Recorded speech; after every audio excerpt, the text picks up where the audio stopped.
Welcome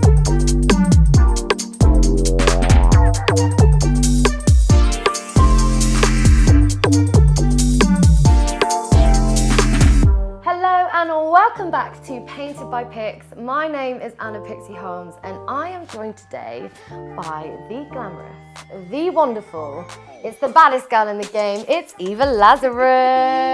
Hello! Oh, this is like my dream come true. Mine too. Thanks. So, thanks for coming down today. What are we going to do on your nails first? I mean, I think it'd be rude not to do flames. Can't write lyrics about having red flames and then not getting red flames. I actually wrote that lyric about you doing my nails and you'd never done my nails. So I feel like I manifested this whole thing. Yeah, God, I'm here for it. You know, the mind is so powerful. I'm here for it. You know me. I love the power of manifestation. So let's get started into things. You are such a busy lady and it's always hard to pin you down. What's it like now having a baby thrown in there? I mean, it's no different. Like I'm still really busy. Still difficult to pin me down, and there's a baby in there too. So it's I don't know. I just say no to more stuff now. Yeah, that's good. How was it giving birth in lockdown? It must have been a real crazy experience because obviously Kobe is 1 now. Yeah. Tell me about that because that must have been insane. Yeah, so, okay, I'm going to start by saying I'm so glad that I did a hypnobirthing course.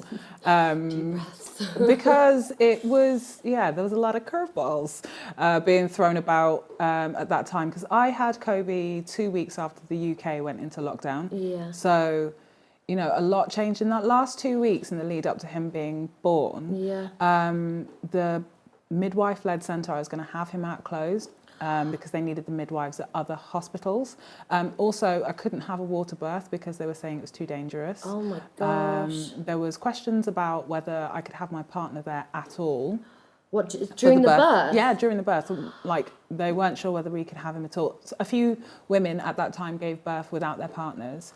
Luckily, I was allowed to have him with me at the birth, but I actually spent 4 hours in hospital on my own, in a bed, no nurse, no doctor, no partner, just by myself. Just waiting? Yeah, because they said the rule was, I don't know if it's different now. I think it's different now. Yeah. You had to be in active labour to have your partner there. So at one point, I couldn't. Excuse me. I couldn't lie down. That was too uncomfortable for me. So being sat was like a way that I could make it a little bit more comfortable. Yeah. So I was doing all my deep breathing and I was kind of like rocking like a crazy woman. But it was, you know. That's what I found kept me together. Yeah. And a doctor came in and said, I thought it was so patronising. She said, "Oh, you look quite uncomfortable." Oh. I just thought, do you know what, hun?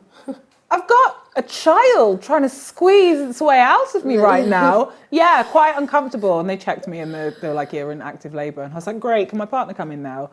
They were like, "Yeah, he can't come to this. He can't come to this ward." So I had to waddle down to the next room.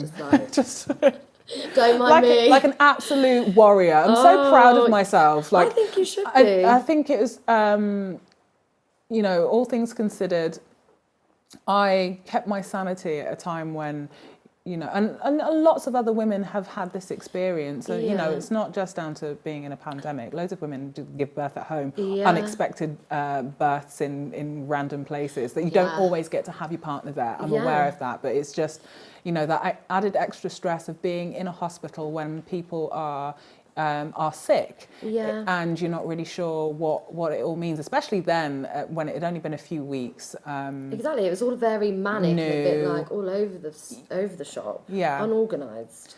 But yeah, I bossed it. I gave birth to a tiny legend, and he is a tiny legend, and the rest is history. It's amazing. It is amazing, and just to watch him grow up, because I've never met Kobe, but Luke has. But to just watch him go from being this teeny little baby to now walking in pulling soil out of plant pots where it's not meant to be. He's a tiny little houseplant terrorist. Oh, bless him. I think, I don't know what I expected or like how quickly I expected him to develop, but he's like, I know he was walking early. Yeah. Like from 9 months, he was walking. Up and at it. And I remember having a call from the because you don't get health visitors, people don't come round, your midwives don't come round. You have all of those checkup things happen on the phone now.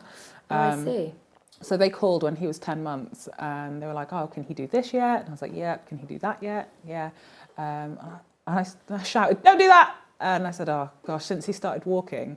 And she went, he's walking. I said, yeah, for the last month. And she went, that's so early. Oh. And then she started asking these other questions about his developmental stage. Yeah. And he wasn't quite there with the other things. But she was like, this is really early for him to be walking. That's so I was like, so good. What a legend. What well a little done. legend. Bless his little soul. So it's been obviously with the pandemic and everything that's happened with festivals being closed down and gigs. Mm-hmm. How have you spent your time putting the energy into your music and things like that? What have you been working on at the moment? Oh, what haven't I been working on? It's happening. It's happening. It's all going on. I've been working on finishing a couple of projects. So so actually at the start of lockdown, or early mum days, I decided to expand my merch stuff and start thinking about hello. Excuse me. Nice earrings, nice necklace. And just starting to think about other things that I can be doing that aren't, it's not just t-shirts. I love t-shirts, but like what else can I be doing? Yeah, it's need to be adaptable in these times. So I was working on like the other things, like what other things can I be doing? And then at the same time, music. Like I've got currently 2 albums in the back pocket. Oh my goodness. Which is... Because you've been working on them for a little while now, right? A long time. I feel like I've said this a million times in the last couple of weeks, but I've got 2 albums on the way, and one of them is a crowdfunded record. Yes. And I wanted to put it out after the Mungo's Hi-Fi album tour. Yeah. So put that one in there for me. I did the Mungo's album, the More Fire album. Yeah. And we did the tour, and then afterwards I wanted to put out this crowdfunded record, and I really hoped to tour it. Yeah. And then I got pregnant, and then there was a pandemic, and so that kind of mashed up my plans. But it's all good. Just one thing after another, really, wasn't it? But also, at the same time, it limited my access to help, because I'd be putting that record out on my own label, and it was just so uncertain for everybody at that time that I just thought, I don't know if I can handle putting this out now and then not touring it as well. So the people that supported me with the record then don't get to come and see the record that they essentially helped me make. Yeah. And it just felt weird, and I felt didn't feel right to put it out. Well, it just felt a bit off when I was thinking about it. Like, it doesn't fit with the fantasy that I had about touring this record and saying thank you in person, because that's important to me. And then the opportunity to put out this other album that I've been working on with Dirty Dyke, and it's on his label that he started with Pete Cannon. Yeah. Is that a new label? A new label. Mm-hmm. And they didn't really seem as concerned about touring and venues and stuff as I was about my record. But I guess it also falls in with the fact that they have a team and they can push it in a different way. Yeah. They basically said, we want to put this record out sooner rather than later, and I just said yes. And yes, sometimes I think things to death, like I overthink things. I come up with reasons that I can and I can't and I should and I shouldn't. And one of the things that I think I'll benefit from putting this record out is I know these guys, so I can in the same way that I did with the More Fire album, I can be really close with the whole process. You know, the Mungo's boys, they kept me in the loop with loads of emails, and I got to see the process of how everything worked and came together. Yeah, which is important. A bit more creative control over everything. Yeah, well, not even creative control, but like involvement on the business side of things. Okay. You know, how that album rollout actually happened. Yeah. And then, so, you know, that's something that I'll benefit from again. Putting skills and every day's a takeaway day. Yeah, it is. And I think it's, as I manage myself. Yeah. So like being around people who are doing and have teams is hugely beneficial for me. Because it is like every day's a workshop, like every day's a school day. Wow. So yeah, I'm gonna be able to take from this next album process and be able to add it to what I've got going on. So there is the album that I'm putting out that's produced by Dyke, which I'm really, really proud of. What kind of vibes is it? It's hip-hop soul. I'm singing, I'm rapping. It's, you know, it's a whole vibe. Yeah, it's a whole vibe. And then the other record is produced by Zed Bias, it's produced by Swindle, and it's produced by PCM and Reverie, who are out in, I nearly said Amsterdam, but they're not. It's near Amsterdam, Haarlem, just outside of Amsterdam. Because you've worked with Swindle before. That is it. No More Normal. Yeah, No More Normal. That was one of my favourites when we came to watch you in with the shows that you did with the tour with him. So it's sick to know that you're working with him again. Yeah. There's also, we need to talk about it. Rude Girl. Rude Girl release came out. Am I right? Monday, just gone. No, it's out the 30th. On the 30th, but all the artwork and everything came out for it. Yeah. Sneak peeks. The artwork is sick. It's by Filth. Love it. I followed him on Instagram afterwards. Yeah. I was like, yes, my guy. Absolutely incredible. And obviously, I love Rude Boy anyway, but come on, a little bit of it's got a place in my heart. Yeah. I mean, you're in the song. It is. I am. I'm in it. It's about you, that line. It's about you, that is. But yeah, it's. I think it's so nice that it gets to come out as like an actual release. Yes. Like Vixen Sound commissioned a dub plate of that like 2 years ago. And it was received so well that the next men were like, we have to put it out. Yeah, you had to. Do you remember when we were at Outlook down in the artist bit, and me and Luke hadn't been to bed, and I was like, Eva, please let me get in your aircon van and take me back to the hotel. I can't do it anymore. Yeah, and we got in, and you just were like, I've got something to show you that I think you might like, and then you played it on your phone, and I just jumped out of the van and was like, I love you so much. That's about me. It broke my soul. It was the saviour that I needed that day. Bless so you. I'm so glad it's come out. And you've obviously got Afterglow, the cover as well. Yes. Yeah. That's what an honour to be allowed to cover that, because 100%. You know, to be asked by Brad to come in and do that tune, and I'm really proud of how it turned out. Like, you should be. You know, sometimes covers don't work, or like you do like a version of something and you're like, I'm not 100%. I'm like 75%, but I'm not like I'm 100%. I'm so proud of. But it was a completely different take on it. I mean, it wasn't that drum and bassy vibe. It was the completely stripped back. Put that one in there for me. And when you're in there, make sure your thumbs are in and just lift it up a little bit towards the light. So it's got like your complete take on it, which was so nice. It was completely refreshing. So it's not just like a cover. Yeah. It was like a completely different song. Yeah. In its own way. Added a flavour. Did a little flavour in there. Some seasonings in there, darling. Yeah. A little Salt Bay. Little Salt Bay. So, with new music, obviously comes hand in hand. I'm sorry, I know you're not finished, but I know they do look great already. They do. They really do. It's happening. Obviously, festivals and stuff. We're not sure if they're going to be going ahead. Listen, not with that attitude, like not with that, Not that manifestation. not with that, exactly.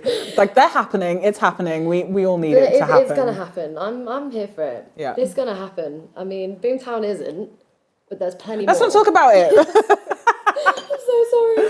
I love Boomtown. No, and that's what I was going to talk about is your Boomtown shows when we did the Sound Clash Sage with Luke's Gardner and Friends and the Boomtown Takeover, and you obviously have your massive shows down on Poco Loco. Mm-hmm. Is that what you're going to bring in to your new shows? Because you have your fashion, you have your matching outfits, you've got the fans, the confetti, the whole thing. There's a whole thing going on. I don't know, like I'm pretty extra. Yeah, you are. And there's nothing wrong with that. Like I'm very comfortable in my extraness. But I'm trying to think about like what do I do with my new releases. I feel like, you know, I'm definitely still thinking about it. Which finger's on flames? Sorry, just to. Do you want to go like with these two, or did you want to go? Oh, I don't know. I feel like the middle one and the thumb. The middle one and the thumb. Yeah. Is that weird? No. No. It's not weird. There is no right or wrong. There's answer. no right or wrong. I just at feel all. like, you know. One of them. Yeah. Okay, we can do it. It's the punctuation that's important. Yeah.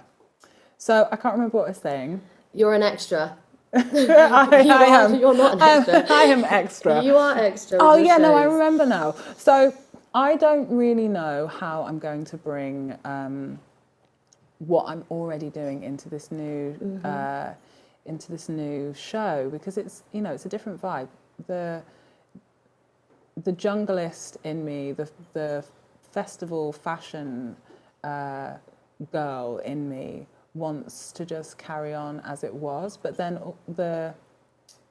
I don't know, I just know the sound that I'm making with this new record, with this new album, when I tour that, it's going to look different. It's going to look different because it sounds different. And I think because fashion and music go hand in hand, like if you like a certain type of music, you're going to dress in a kind of way. Oh yeah, like, 100%. That's, you know, that's why there are influences. That's why, you know, I mean, you know just as well as as anybody. Like your particular target demographic, like they're into similar types of music to you, and they're into similar 100%. Types of fashion to you. And I feel like because I'm going to be making something that sounds different to what I've been putting out, it's probably going to look different to what I've been doing before, which isn't necessarily a bad thing. It's just it's not going to quite suit. Yeah, I don't think it will suit. Is it a bit more like gritty? A bit more like gritty? So like you're not going to be doing hip hop and wearing a bright pink kimono. Exactly. Well, you could. I mean, I can do whatever I want. Yeah. Essentially, but I think because we're not at, you know, the styling stage of it yet, I don't know what it's going to look like, and maybe that's something for a stylist. Maybe I need to speak to the right person and say, look, have a look at my Instagram. This is what, you know, this is what I'm like stylistically. Yeah. I'm not scared of colour. I'm not scared of pattern. I'm not scared of form-fitting things. Put that hand back in there for me and make sure your thumb's all the way in. Sorry, I didn't realise I did it wrong. I did it wrong. I did it bad. It's okay. But yeah, it's like knowing what your audience, because obviously if you've got a slightly different sound, you can have new people and they're going to be like, what is she doing? What's happening? Well, and that's the thing is, I'm not doing this to make it make sense for everybody. Yeah. I'm expressing myself in a way that I've always wanted to express myself in. Yeah. I don't know, the new sounds that I've been recording, like I've always wanted to make records like the ones I'm about to put out. Yeah. It's just because people have heard me on sound system stuff, that's always the opportunities that come to me. Yeah. Like, and you can't blame that on anybody No. other than me. That's what You've been putting out. Exactly. So for me to kind of like shift direction, Yeah. like it is definitely on me to take charge with that and put out my own record that sounds new. It's exciting. With festival fashion, who are your like favourite go-tos? Ooh, Who's your favourite? Because we're independent queens over here. Do you mean? We respect the independent business and the markets. I'd say I really like LOM. Yes, is it Louise? Yes. Amazing. Louise O'Mahony. Her kimonos and like her loungewear, everything. the everything. leotards, the fringe. I'm here for it. All of it. I think she's incredible. I actually met her through Instagram, I think. Yeah. And I modelled for her. But I swear I'd seen some of my friends modelling for her. Yeah. And was like, oh my gosh, look at what she makes. Look at what she makes. Yeah, she's incredible. The pink kimono outfit that no, not the kimono. I've got like pink flares. I like Barbie pink with like holographic. And usually I'm not like the most pink person. No. But Glastonbury. But Glastonbury changed something for me. A little awakening over there. So I really like LOM, and who else? I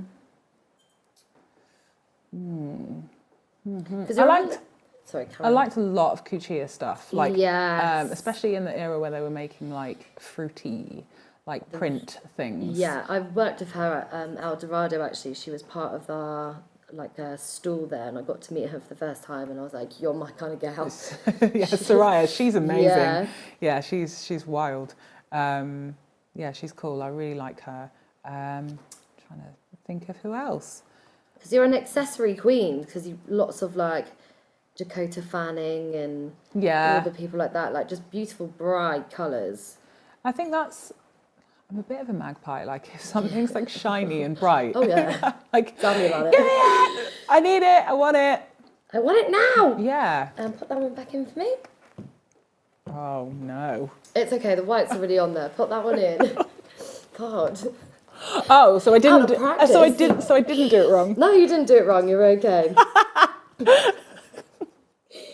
I want to hear your worst gig and your best gig. Oh. Lay out on the table. Okay. All right. So, that's difficult. Like worst gig could be like I've had a couple of bad gigs. I mean, I guess like empty gigs or like early slots where people they don't care. They just want to be in their tent, like getting ready for the day. Yeah. Like those are like hard work, but Yeah. I think they're like a rite of passage for. Everyone's got to take one for the team. Yeah, I feel like they do. Those gigs used to make me really frightened, like really nervous. I used to hate it. I'd be like, okay, so I'm on at 11. Who's out of their tent at 11? I don't even want to be out of my tent at 11. I'm coming home. I mean, to be fair, saying tent, like I'm a fancy girl now. I don't camp. Like, do you don't camp anymore? I don't camp. I'm like the only one that I camp at is Glastonbury, and that's because I'm not Beyonce, so I can't really demand. That's because they won't let me. That's me. Yeah, basically. Look, I'm not sleeping in a tent. I'm not doing it. Our tent? No. I love it. It's the whole part of it. Oh my gosh. All right. Yeah. I've just thought of my worst festival gig. Let's go. And this is going to sound like boo-hoo. Yeah. But it was in Panama. Oh yeah. Yeah. And I'm not going to go like heavy into all the details of it, but one of the worst things is like being in a really beautiful spot and being around mostly nice people, and then just a couple of people in the team can like really ruin the whole experience. Yeah. Like if you're festival crew and you've got one shit person, one bad egg can really fuck up the whole vibe. And that was my experience. Like I played a show in Panama, and I've never left a festival before, but a couple of the male staff members made me feel really uncomfortable to a point of feeling unsafe. And I ended up leaving like early in the morning. I didn't really tell anybody I was going either. Did you? You just did a runner. I mean, I know that I've put that one in there for me. I've told you about this before, but I think that's probably my worst one. Close second worst one would have been when I was on tour in Uganda and I got typhoid. Oh no. Oh, delicious. Yeah, just got a casual little dose of typhoid. Just, just a little bit in there. So here's the thing that I might have not told you, but I grew up in a religious family, like Christian. My mum's family, Seventh-day Adventist. So we grew up around religion. We would go to church. There's like spirituality in the family. So prayer is something that is, it's not foreign to me. Yeah. And it's crazy when you're like frightened, like how comforting prayer can be. Yeah. Even though I'm not, I don't go to church. I'm not a Seventh-day Adventist. I wouldn't consider myself to be Christian. I do consider myself to be quite spiritual. Yeah. And when I was ill and I was in Uganda, I felt, and I didn't know, this is before I'd gone to the doctors and before I knew what was happening. I felt so frightened that I prayed. And you were like, please help me. So something I didn't realise that was important to me. I didn't particularly think that I was going to have children. Yeah. And when I thought I was dying, because that's how ill I was. Eva. I was so like typhoid's not a joke. No, you don't fuck with typhoid. Apparently not. But in that time, like I just remember being so scared, and because I didn't have coverage. Who was around you as well? Like, I'm guessing if you. I was just back at the apartment in my room by myself. Like the Babylon Raid video. We were shooting the Babylon Raid video, and there's supposed to be more than one scene that I'm in, and I had to call the shoot. Like I was in the middle of shooting that video. Oh no. And I said to the video director, I'm really sorry, but I'm gonna have to go. Yeah. Like there's something wrong. There's something wrong with me. I need to leave. Oh. And he understood. He didn't question it at all. I went to go and get my stuff out of the green room, and all of a sudden I just got really thirsty, and I necked this bottle of water. Like it was like a massive bottle of water. Like a litre. I finished it, and I was still thirsty, and then all of a sudden I just started shaking. I didn't know what was wrong with me, and I got taken back to the apartment. I was like, well, maybe if I'm all right in the morning, we'll go to the doctors or whatever. And that night, I was like, I'm going to die here. I'm going to die. I actually don't. I was like, I don't know what the emergency services numbers are. Like, I can't get out of bed. Like, I thought I was dying. It was dark. And God. So I was, the only things that were keeping me together in that moment was I was looking through my phone because I didn't have internet, I didn't really have coverage, couldn't phone anyone. I could text and it would probably go through like 4 hours later. I was looking at pictures of my boyfriend, and I was looking at pictures of my nieces, and those are the things that were keeping me sane.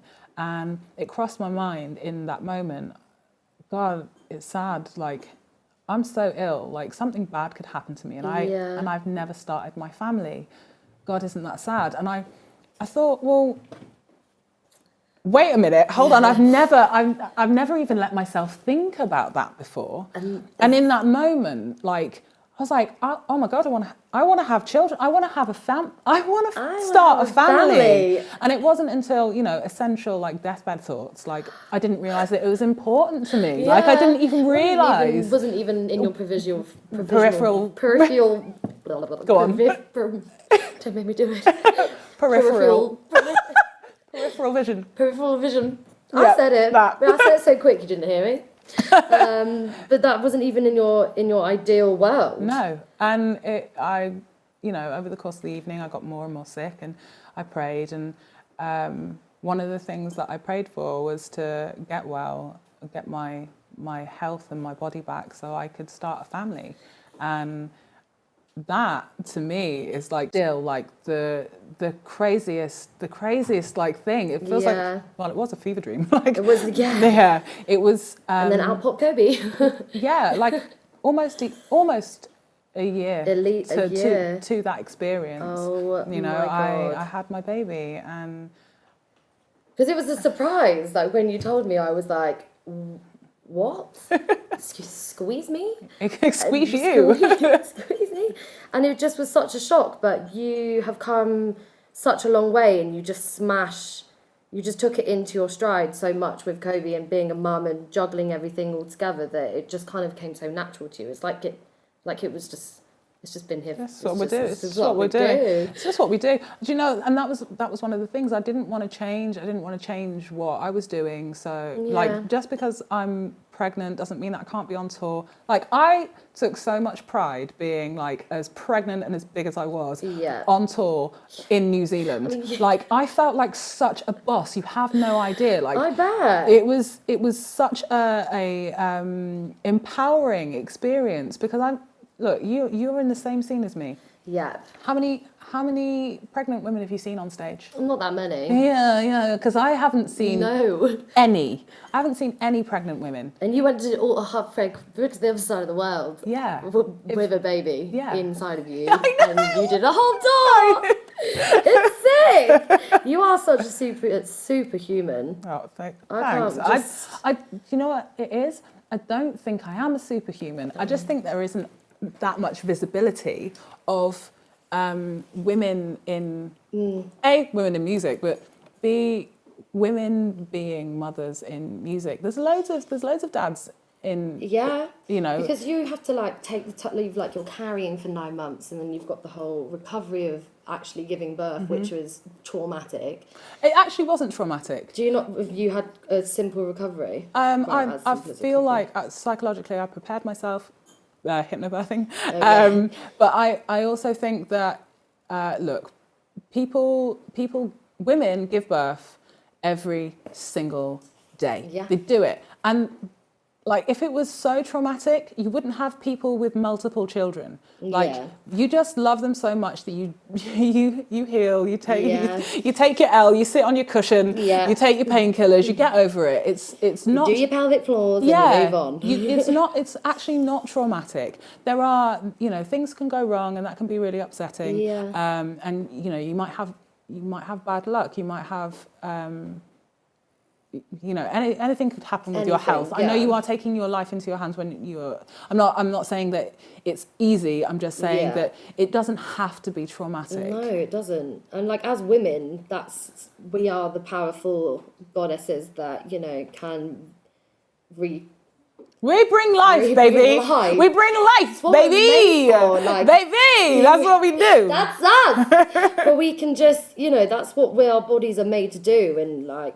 You just took it to another level, didn't you, really? Just jokes. Me and my mum were talking, this is before I got pregnant. And I remember being in her kitchen, and I was like, because I'd obviously decided that, one day I'm going to have a baby. And I remember saying to her, like, we were obsessed with the show Ab Fab. Yes. My mum is Patsy, and my Auntie Claire is Edie. I'm not even joking. That she acts, is Patsy. And has that happened for Halloween for them? Because it should. It should. But we always fuck about with the Patsy voice. And I remember saying to her, darling, I might just pop out a little baby, sweetie. Just pop out a little sproglet, darling. And I love Joy. I love your mum. Big up Joy, because she is one of the original Rude girls. Yeah, for real, she really is. She really is. I love her. And that's how you decided you were going to pop out a baby? Yeah. Nearly died. and decided what's better than dying? What's better than Life. dying? Life. Yeah. Giving life, Yeah. that's what's better. I'm glad you didn't die though. Oh, same. That would have sucked. That would have really have sucked. Well, I'm nearly done here. I'm just finishing off your orange flame. And that's on Tina Burner. Yeah. You actually are on brand with Tina Burner. Yeah, It's which is unfortunate because I was not a fan. Not a fan. I was not a fan. Like, where is me? Why isn't I getting the attention? It's because you don't stand out. Boo. But we tell you who we do love. We love some Simone. We love some Gottmik. Simone is just a activist, Goddess. iconic queen. Queen. Absolute love. queen. Did you like the UK one as well? I thought the UK one was better than the American Yeah. one this year. I love Taste. Yeah, Taste and Bimini. Yeah, Bimini. Yeah, Bimini's amazing. Should have bloody won, to be fair. No, I think Lawrence Cheney. I think Lawrence Cheney was. I think Lawrence Cheney deserved to win. Do you reckon? Yeah, I do. I do. I think Lawrence Cheney had the same amount of wins. Anyway, Drag Race geeking out. Yeah. But I'm just saying, like, Bimini's going to be fine. She doesn't need that she win. doesn't need that and win. Tace is just what a powerhouse of a performer. Just Absolute really powerhouse. loads of charisma and the Fueled gumption, by- the gall, the fueled by audacity. beans. Yeah. Fueled by beans. Put that one in there for me. That Instagram's after was so good. She's like, Heinz have come to my house and look at these beans. Oh my God, insane. So we're coming to the end. I just want to say thanks, Eva, for coming and having a little chat with me because it's been a long time coming. Yeah. And I'm excited to see your new music, hear what you're doing, and hopefully see some music videos and whatnot, some new merchandise. Yes. I'm excited for it. Thanks for having me. Oh, honey, you're more than welcome. Look at this. I can do that again now. Yeah, do you feel whole again? I feel like I can do like all kinds of like unnecessary hand movements. It brings a level of sass when Yeah. you get your nails done. Yeah, I mean, like for the most part, the bad bitch life isn't for me. Like it's like I feel like I'm gonna need to learn how to take my card out of the ATM again, and or like I'm not gonna be able to pick things up. No like pennies. it's like I'm not a high maintenance person in this kind of way. But look, They look great. this week. Or as long as I can as long as I can go handle. for it. I'm going to take so many photos of these, but this week nobody can tell me anything. No. Oh, There's a lot of this going yeah, on. all of that.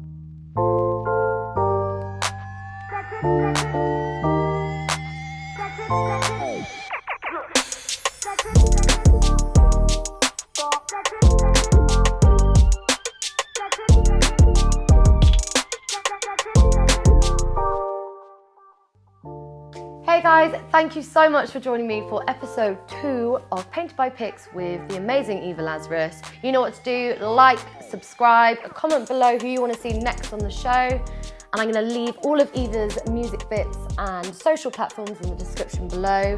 And I will see you guys next time.